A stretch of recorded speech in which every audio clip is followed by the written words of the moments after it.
बिस्मिल्लाहिर्रहमानिर्रहीम। अस्सलाम वालेकुम नादरीन, आप यूट्यूब चैनल देख रहे हैं। मैं इमरान खान हूँ। नादरीन, इमरान खान वो वाहिद आदमी है मौजूदा सियासतदानों में जिस पे जितनी सख्ती हो रही है वो उतना ही मजबूत होकर खड़ा हो जाता, उतना ही जोरदार जवाब देता। और ये जवाब इमरान खान साहब जो हैं पाकिस्तान की मिलिट्री एस्टेब्लिशमेंट को देते हैं। अब जो इमरान साहब का जो रिसेंट एक ट्वीट है उसको अगर आप पढ़े तो आपको आइडिया हो जाएगा कि ये तो ऐलान जंग है। ये तो इमरान खान साहब वो बातें कर रहे हैं जो नॉर्मली सियासतदान करने के बारे में सोचते भी नहीं है। पहले आप सुने इमरान खान ने कहा क्या, ये बहुत इंपॉर्टेंट है। इससे आपको आइडिया हो जाएगा कि इमरान खान के साथ हो क्या रहा है और इमरान खान साहब का अपना मूड क्या है। ये जितने लोग कहते हैं ना कि डील शील ये वो, हाँ ये जरूर है कि इमरान खान ये एस्टेब्लिशमेंट के साथ चाहते हैं कि बैठो बात करो, निकलो इसमें से, और ये जो आपका गंदा किरदार है इसको बंद करो। फिलहाल ये नजर आ रहा है, लेकिन इमरान खान साहब किसी से भी डील नहीं कर रहे। फौज के साथ डील करने वाला आदमी ऐसी जुबान इस्तेमाल नहीं करता।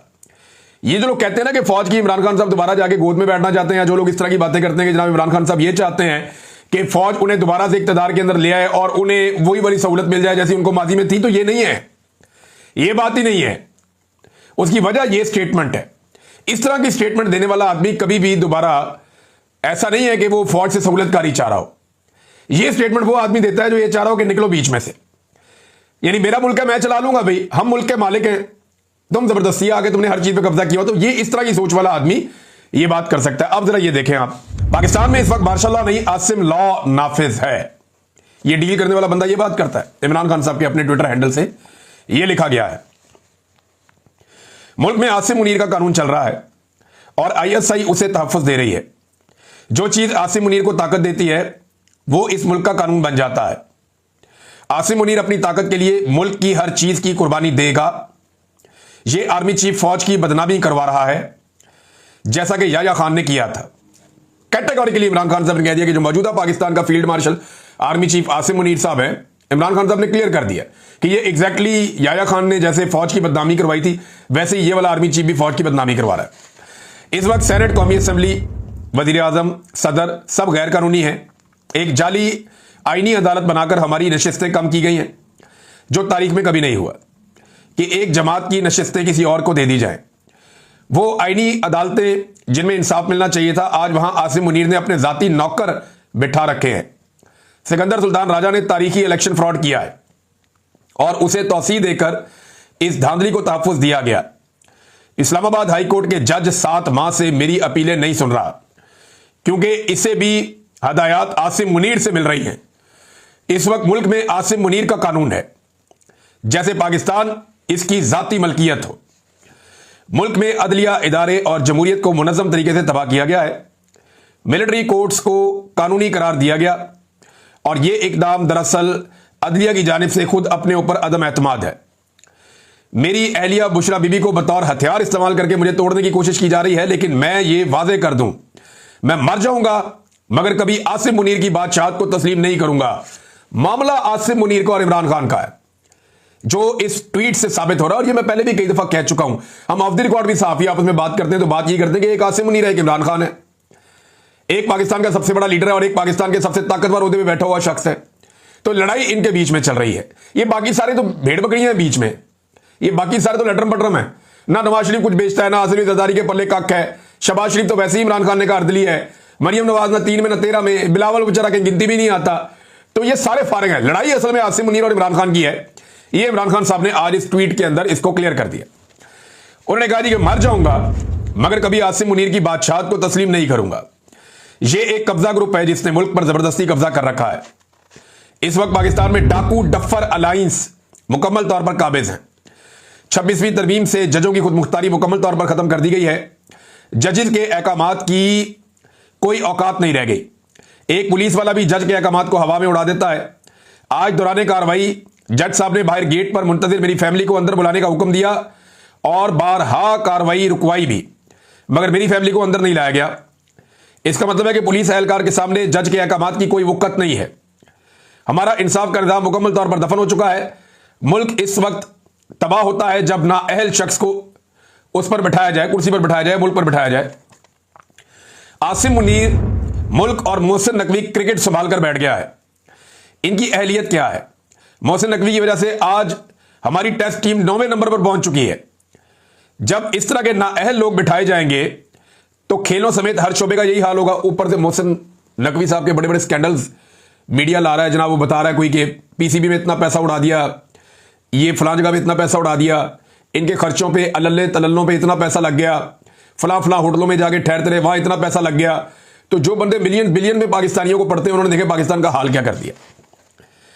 फिर वो ये कहते हैं जब नाअहल लोग ओहदों पर काबिज कर दिए जाएं तो ये बहुत खतरनाक होता है कि किसी को बगैर अहलियत सिर्फ ताकत के जोर पर इदारों पर मुसल्लत कर दिया जाए। मुझ पर टॉर्चर बहुत बढ़ा दिया गया है, मुझे 22 घंटे सेल में कैद तन्हाई में रखा जाता है। मैं आपको पहले भी बता चुका हूं और यह कानून है, सिर्फ पाकिस्तान में नहीं आलमी सतह पे भी। अगर किसी को कैद तन्हाई में डाला जाता है तो यह अदालत के अहकामात में हो सकता है, क्योंकि कैद तन्हाई आज खुद एक सजा है। तन्हा किसी बंदे को या कैदी को रखना यह एक बड़ी खौफनाक सजा होती है और यह सजा किसी अदालत के हुक्म के बगैर नहीं दी जा सकती, जो अदालत की इंफॉर्मेशन से बाहर इमरान खान साहब को दी जा रही है। वो ये कहते हैं कि 22 घंटे मुझे सेल में कैद तन्हाई में रखा जाता है, किताबें नहीं दी जा रही, हालात हादरा से बेखबर रखने के लिए ना ही अखबार दिया जा रहा है और ना ही टीवी देखने की इजाजत है। यह ना सिर्फ मकामी बल्कि आलमी इंसानी हकूक की बदतरीन पामाली है। आज जज के हुक्म पर 3 घंटे के बाद फकत एक किताब मुझे मुहैया की गई है, जबकि मेरी फैमिली ने गुज़िश्ता 1.5 माह के दौरान कम से कम 2 दर्जन किताबें भिजवाई हैं। जब से जेल सुपरिटेंडेंट गफूर अंजुम आया है मुझ पर टॉर्चर बहुत बढ़ा दिया गया है। यह तमाम टॉर्चर इसकी सरबराही में किया जा रहा है। हम पाकिस्तान में अमन चाहते हैं। पाकिस्तान में इस वक्त जो भी अमन के साथ खड़ा है, अमन मार्च कर रहा है, हमें इसके साथ भरपूर यकजहती दिखानी चाहिए। आज 7 माह हो गए मुझे अपने बच्चों से बात नहीं करने दी गई है। यह उनका हक है कि वो अदालत में जाएं और मैंने खुद अपने बेटों को कहा है कि वो इंसानी हकूक की बुनियाद पर आलमी अदालत से रुजू करें। वो अमेरिका में किसी से मदद नहीं मांग रहे बल्कि अपने हकूक के लिए आवाज बुलंद कर रहे हैं। जब सदर ट्रंप की हुकूमत आई तब भी मैंने यही कहा था कि पाकिस्तान के फैसले पाकिस्तान में होंगे। ये बात मैं भी आपको बार बार कहता रहा हूं कि ये जरूर एक हुकूमत आई है और उसने दावा भी किया कि जनाब हम ये खत लिखने लगे हैं या हम वो फोन कर रहे हैं या हमने पैगाम पहुंचा दिया है, और ये चीजें उन्होंने ओवरसीज पाकिस्तानियों को, बड़े इंपॉर्टेंट और बड़े मोतबर लोग हैं जिनको बताई और उन्हें वो चीजें शेयर भी की। लेकिन उसके बाद पाकिस्तान की हुकूमत ने अच्छी डील मारी अमेरिका के साथ और बहुत सारा कुछ गिरवी रख के तो अपना गला छुड़वा लिया अमेरिका से कि जी इमरान खान को हमें अंदर रखने दें, हमारी मादनियात चाहिए आपको देंगे, हमारे कोई आपको मौकिफ चाहिए वो आपको देंगे, आपके मुताबिक अपनी खारजा पॉलिसी बनाएंगे, अब्राहम अकॉर्ड की बात, ये सारे करते रहते हैं। मैं आगे चल के आपको बताता हूं कि एक्चुअली ये क्या चीजें अमेरिका के साथ तय कर रहे हैं। हमने तमाम दरवाजे खटखटाए लेकिन कहीं से सुनवाई नहीं हुई। मैंने सिर्फ एक बार मुज़ाकरात का कहा था, वो भी 26 नवंबर और 9 मई के कमीशन के मुतालबे के साथ। 26 नवंबर को निहत्ती अवाम पर गोलियां चलाने के पीछे आसिम मुनीर है। मैं आज फिर वादे कर रहा हूं कि अब बातचीत की कोई गुंजाइश नहीं है, क्योंकि यह गिरोह पूरा निजाम हथिया चुका है। बैरिस्टर गौहर, सलमान अकरम राजा, अली अमीन गंडापुर और जुनैद अकबर को ताकीद करता हूं कि भरपूर तरीके से तहरीक चलाएं। तहरीक का मकसद इंसाफ का निजाम, कानून की बालादस्ती और आईन का तहफ़्फ़ुज़ होना चाहिए। अगर हमने सड़कों पर आवाज ना उठाई तो यह कब्जा ग्रुप पार्लिमानी पार्टी को भी आहिस्ता आहिस्ता तबाह कर देगा। मैं खड़ा हूं तो आपको भी खड़ा होना होगा। यह इमरान खान साहब के स्टेटमेंट का एक हिस्सा है। जरा दूसरा हिस्सा भी सुन लीजिए, जो आखिरी पैराग्राफ उन्होंने अपने ट्विटर अकाउंट से इमरान खान साहब के वहां शाया किया गया। हमारी जद्दोजहद हमारा हक है, क्योंकि पाकिस्तान की 80% अवाम मेरे साथ है। मैं जानता हूं कि धांधली का 90% अमल पोलिंग के बाद से लेकर नताइज के दरमियान हुआ है। मैंने 2 साल इलेक्ट्रॉनिक वोटिंग मशीन के लिए कोशिश की है। अगर 8 फरवरी को इलेक्ट्रॉनिक वोटिंग मशीन होती तो गेम वहीं खत्म हो जाती। आज भी कहता हूं अगर इंतखाबात में शफाफियत चाहिए तो इलेक्ट्रॉनिक वोटिंग मशीन का निजाम लाया जाए, धांधली हमेशा के लिए खत्म हो जाएगी। इमरान खान साहब ने अडियाला जेल में जब सुनवाई हो रही थी केस की तो तब यह बातचीत की है। यहां से आपको अंदाजा हो जाना चाहिए कि वो आदमी कितनी मजबूती से कहां खड़ा है। देखिए, एक बात आप सबको माननी पड़ेगी कि अगर अवामी दबाव इमरान खान साहब कायम करने में नाकाम रहे ना, तो ये वाली मिलिट्री एस्टेब्लिशमेंट जिसमें आसिम मुनीर साहब सरबराही कर रहे हैं, ये इमरान खान साहब को 1000 साल तक बाहर नहीं आने देंगे। जितने इन्होंने इमरान खान साहब पे मुकदमे कर छोड़े हैं, वो 200-300 मुकदमे हैं। ये एक मुकदमे में 100 एक साल 2-3 साल भी सजा देंगे ना, तो इमरान खान साहब को 1000 साल अंदर रख सकते हैं या 1000 साल की सजाएं ये करवा सकते हैं।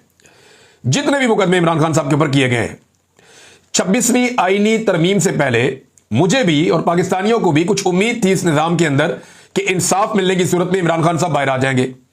अब वो उम्मीद तो होगी 0-0, उम्मीद तो होगी खत्म कि इमरान खान साहब इंसाफ मिलने की सूरत में या अदालतों से इंसाफ मिलने में बाहर आएंगे। अब जब वो उम्मीद खत्म हो गई तो बाकी क्या रह गया? सिर्फ अवाम की ताकत। जब अवाम खड़ी होगी तब इमरान खान बाहर आएगा। जब अवाम एस्टेब्लिशमेंट को नकेल डालेगी और उनको उनकी आईनी हदूद के अंदर वापस धकेल देगी, तब इमरान खान बाहर आएगा और तब पाकिस्तान में फ्री एंड फेयर इलेक्शन भी हो जाएगा। सबसे बड़ा टास्क पाकिस्तानियों के सामने एक ही है कि पाकिस्तान और पाकिस्तानी 25 करोड़ लोग हैं, हल्का सा ऐसे करके झटका लगाएंगे, सब कुछ ठीक हो जाएगा। पाकिस्तानी फैसला करें और फैसला करके पाकिस्तान की मिलिट्री एस्टेब्लिशमेंट को देंगे ना। एमक्यूएम को शिकवा किससे है? मिलिट्री एस्टेब्लिशमेंट से। नून लीग को आजकल वो गोद में बैठे हुए हैं, लेकिन वो भी अपनी तबाही के लिए मिलिट्री एस्टेब्लिशमेंट को जिम्मेदार कहते हैं। पीपल्स पार्टी जो है वो जुल्फिकार जी भुट्टो के कत्ल से लेकर बेनजीर भुट्टो की शहादत तक, और आज तक वो ये कहती है कि जी मिलिट्री एस्टेब्लिशमेंट ने किया जो किया।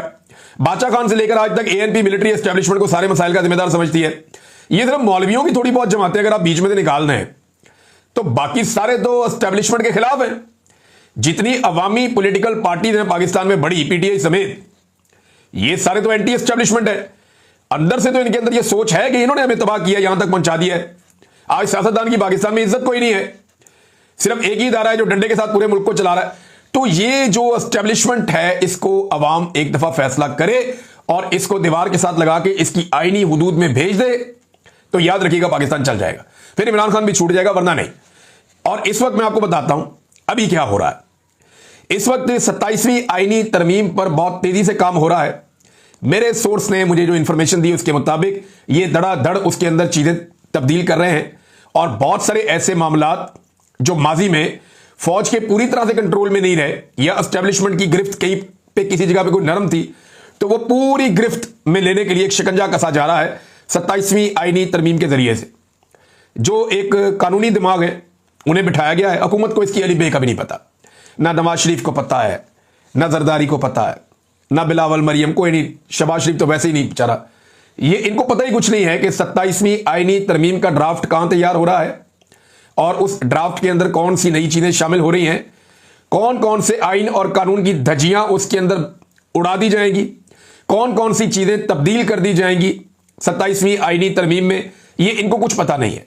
इन्हें लाकर ड्राफ्ट दिया जाएगा और देखा जाएगा जनाब ये ड्राफ्ट है, इसको आप 27वीं आईनी तरमीम में ये कर दें, पास करवा दें। तो 27वीं आईनी तरमीम के बाद जो है वो मार्शल लॉ प्लस हो जाएगा इस मुल्क में। बल्कि इमरान खान साहब तो कहते हैं कि ये फील्ड मार्शल से इसको मंसूब करते हैं कि ये आसिम लॉ है पाकिस्तान में, ये कोई मार्शल लॉ भी नहीं है, ये उससे भी आगे की मार्शल लॉ प्लस की कोई चीज है। अब नाजरीन, मईशत पर कुछ झूठ बोले गए पाकिस्तान में, इसको जरा आज क्लियर कर देते हैं। मैं ये चीज आपके सामने रखने लगा हूं और ये आदादो शुमार जो है ये सरकारी है, लेकिन जो चीजें अब मैं आपको बताऊंगा, जो लोग कहते हैं ना पाकिस्तान ना दिवालिया हुआ ना होने जा रहा है, तो देखिए पाकिस्तान जो है वो इसके दिवालिया होने की खबरें आई 2023 में, 2022 में ऐसा सच नहीं थी। 2023 में पाकिस्तान के दिवालिया होने की खबरें ज्यादा आई जब हुकूमत थी शहबाज शरीफ की और आर्मी चीफ बन गए थे आसिम मुनीर साहब, तो फिर पाकिस्तान के दिवालिया होने की खबरें आई और ये खबरें सबसे पहले और सबसे जोरदार तरीके से ख्वाजा आसिफ साहब ने बताई। उन्होंने कहा जी कि पाकिस्तान जो है वो दिवालिया हो नहीं रहा बल्कि दिवालिया हो चुका है। पूरी इन्होंने कोशिश की कि ये दिवालियापन इमरान खान साहब के खाते में डाल दिया, लेकिन अल्लाह ताला बड़ा बेनियाद है, उसने मदद की और इनके अपने अंदर से गवाहियां आना शुरू हो गई सरकारी आदाद शुमार के मुताबिक कि इमरान खान के दौर में जो कौमी खजाने के अंदर पैसा पड़ा हुआ था वो पाकिस्तान का पैसा था और वो पाकिस्तान के पास लगभग 16 अरब डॉलर पाकिस्तान के अपने रिजर्व के अंदर पड़े हुए थे और उस दौर में किसी किस्म का कोई पाकिस्तान डिफॉल्ट होने नहीं जा रहा था। रेमिटेंसेस लगातार बढ़ रही थी, आईटी सेक्टर में पाकिस्तान आगे जा रहा था, रिकॉर्ड पाकिस्तान के अंदर प्रोडक्शन हो रही थी, एक्सपोर्ट्स लगातार पाकिस्तान की बढ़ रही थी, पाकिस्तान में सियाहत जो है उसके अंदर तरक्की हो रही थी और इमरान खान साहब दुनिया के साथ बेहतर ताल्लुकात बना रहे थे। पेट्रोल की और डॉलर की कीमतें कुछ हद तक कंट्रोल थी और काफी कंट्रोल था। आलमी मंडी में बहुत महंगा हो गया था पेट्रोल, लेकिन इसके बावजूद इमरान खान साहब ने पाकिस्तान में कंट्रोल करके रखा हुआ था। ये था वो दौर। फिर आसिम मुनीर साहब ने दावा किया जी 1 साल में मईशत ठीक हो जाएगी। फिर इन्होंने कहा जी कि हमने पाकिस्तान को डिफॉल्ट से बचा दिया। कहां गए वो लोग जो कहा करते थे जनाब पाकिस्तान डिफॉल्ट होने जा रहा है, ये बातें की ना आसिम मुनीर साहब ने, लेकिन ये तो ख्वाजा आसिफ आपका बॉस है, उसने ये बात की थी। अब इस वक्त पाकिस्तान के पास जो कौमी खजाने में पैसा पड़ा हुआ वो पैसा किसका है, ये मैं आपको इस वीलॉग में बताने जा रहा हूं। इससे आपको आइडिया हो जाएगा कि पाकिस्तान इमरान खान के दौर में डिफॉल्ट कर रहा था या अब कर रहा है, और ये अभी झूठ बोल रहे हैं। पाकिस्तान जो है वो बिल्कुल एज पे खड़ा है। पाकिस्तान की मईशत पूरी तरह से तबाह हो चुकी है। ये पूरी सिस्टम, एस्टेब्लिशमेंट, हुकूमत सारे आपसे झूठ बोल रहे हैं। मैं आपको आदादो शुमार बताता हूं, और ये स्टेट बैंक ऑफ पाकिस्तान के जो मजमूई ज़र मुबादला के ज़खायर हैं वो 14.5 अरब डॉलर जून के आखिर तक थे। ये मैं आपको 2 हफ्ते पहले तक की ये रिपोर्ट दे रहा हूं कि ये 14.5 अरब डॉलर थे। अब उससे कम होंगे या थोड़ा सा ऊपर होंगे, इसके आसपास ही होंगे। अच्छा जी, इस वक्त जो पाकिस्तान के पास पैसे हैं ना, ये पाकिस्तान के अपने है ही नहीं। ये पैसे किसके हैं? जरा ये 14.5 अरब डॉलर है, जरा इनका हिसाब कर लेते हैं। सऊदी अरब के 5 अरब डॉलर इसके अंदर हैं जो स्टेट बैंक ऑफ पाकिस्तान में उन्होंने रखवाए हुए हैं, और इस पे सऊदी अरब 4% सूद हमसे वसूल कर रहा है। हर साल हम इस रकम को रोल ओवर करते जा रहे हैं। जब से ये हुकूमत आई है इन्होंने सऊदी अरब से पैसा लिया हुआ है और पैसा बढ़ा दिया है और उसके ऊपर सूद देते जा रहे हैं। कर्जा वापस करने के बजाय उसको रोल ओवर करते हैं। 5 अरब डॉलर किसका हो गया? सऊदी अरब का। चीन का 4 अरब डॉलर पाकिस्तान में पड़ा हुआ है और इसके ऊपर हम 6% से ज्यादा सूद चाइना को दे रहे हैं सालाना। अब 5 अरब सऊदी अरब का, 4 अरब चाइना का, कितना हो गया? 9 अरब रुपया ये आपके पास पड़ा हुआ है दूसरे मुल्कों का, आपका अपना पैसा नहीं है। हालांकि इमरान खान साहब के दौर में ये रेशो और ये मामला नहीं था, वहां कौमी खजाने में पैसे पड़े हुए थे पाकिस्तान के। 3 अरब डॉलर आपने यूएई का लिया हुआ है, तो ये मिला के हो गया 12 अरब डॉलर। कोई 1 से 1.5 अरब डॉलर आपने इकट्ठा किया हुआ है दूसरे बैंकों से, जो प्राइवेट बैंक हैं बाहर, इन लोगों से आपने पैसा इकट्ठा किया हुआ है और भारी सूद के ऊपर आपने ये पैसा लिया हुआ है। पता नहीं कौन कौन कमीशन खा रहा होगा इसमें। तो लगभग पाकिस्तान का, चले बहुत कम भी आप लगाएं तो 14.5 अरब डॉलर के जखायर में से लगभग 13 अरब डॉलर के जो जखायर हैं वो पाकिस्तान के अपने पैसे है ही नहीं, वो लोगों से मांग मांग के रखे हुए हैं। कोई सऊदी अरब से, कोई चाइना से, कोई यूएई से, कोई किसी और बैंक से ये पैसा आपने मांग के रखा हुआ है। 13 अरब डॉलर आपका अपना है ही नहीं 14.5 अरब डॉलर में से। तो क्या पाकिस्तान जैसा एटमी पावर मुल्क सिर्फ 1.5 अरब डॉलर का मालिक है? ये तो इमरान खान साहब के दौर के मुकाबले में 10% भी नहीं है। तो मईशत का इन्होंने कर दिया सत्यानाश। पाकिस्तानी पैसा ले लेकर पाकिस्तान से बाहर भाग रहे हैं। बेशुमार पैसा पाकिस्तान से बाहर शिफ्ट हो चुका है। यूरोप में, अमेरिका में, बर्तानिया में, खलीजी ममालिक में पाकिस्तान का पैसा दरादर जा रहा है। और पाकिस्तान के अंदर इन्होंने पाकिस्तान में किसान को भी तबाह कर दिया, पाकिस्तान के अंदर मजदूर को भी तबाह कर दिया, मईशत पूरी तरह से बर्बाद कर दी। ये है वो पूरी कहानी मईशत की जो ये झूठ बोलकर आपको बताते हैं कि जनाब हमने डिफॉल्ट से बचा दिया। अब ये मुल्क चला कैसे रहे हैं? जाली बिल भिजवा के। हर बंदे से 1 यूनिट के बदले 3 यूनिट के पैसे लेते हैं। ये बेशुमार पैसा आवाम की जेब से निकालते हैं, गैस की मद में, बिजली की मद में, पेट्रोल की मद में, महंगाई की मद में। और महंगाई की मद में आप ये देखें साथ साथ माफिया को भी खिला रहे हैं। ये इक्तदारी माफिया के हवाले कर दिया है इन्होंने। मैं आपको साबित कर देता हूं। पहले चीनी वाला माफिया देख लेना आप। चीनी वाले माफिया की जो कारस्तानी है वो आप देखें, आपको यानी हैरत होती है कि ये मुल्क कैसे, किस तरीके से चलाया जा रहा है, किस तरह के तजर्बे इस मुल्क में किए जा रहे हैं।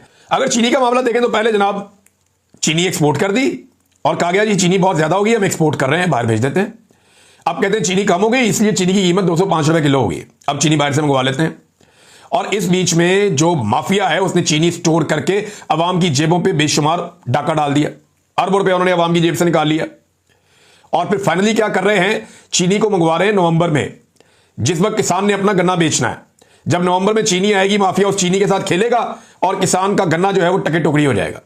किसान को एक मरतबा फिर इन्होंने दफन करने का फैसला कर लिया है।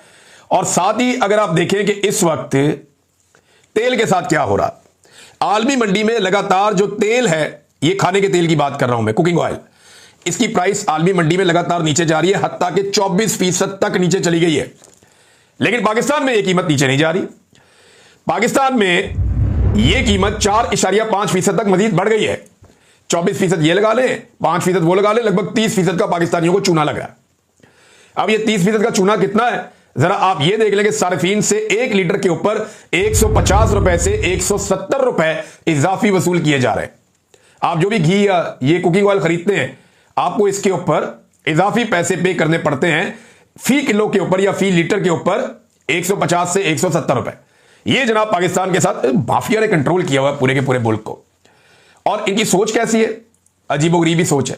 यानी जिस वक्त मगरबी दुनिया फलस्तीन को तस्लीम करने की बातें कर रही है, फ्रांस से खबर आ रही है मैक्रोन जो है वो हो सकता है कि सितंबर के महीने में जब यूनाइटेड नेशन का इजलास हो तो वो वहां पे ऐलान कर दे, और ये खबरें वहां से आ रही हैं कि वो फलस्तीन को तस्लीम कर रहे हैं।